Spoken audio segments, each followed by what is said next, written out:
Hey guys, welcome to Outland 360, and today's tutorial we are going to understand how we can link an issue.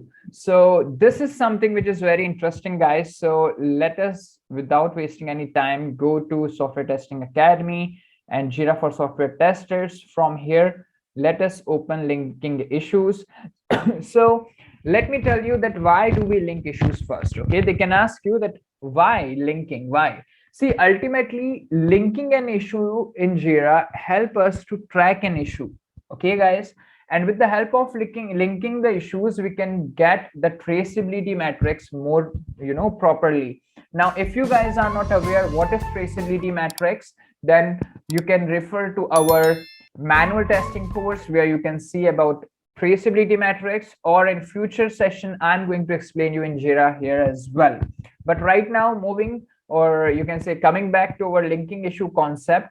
So how we can link a particular issue with the different, like with another issue. So linking is, let us come to our JIRA.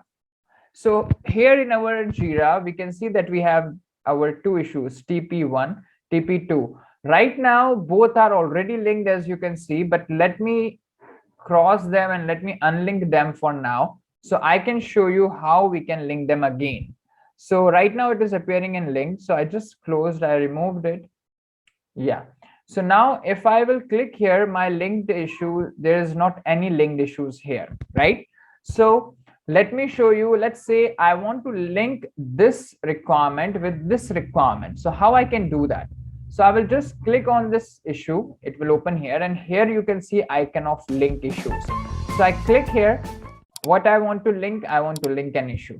Now here that section open. Now I have two options. Either I can write down the summary and I can get that issue, clone.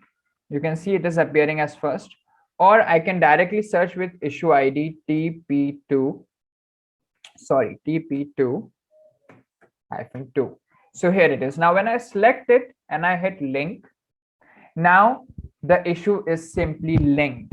Now, if I click on this clone issue as well and I scroll down, you will see that linked issues, this is appearing, which means that for this particular issue, we have created this issue as well, which is somehow linked with it. Okay, so that is how we do the linking in JIRA. I hope linking concept seems a little interesting, and I hope you like this video. Thank you. Bye-bye.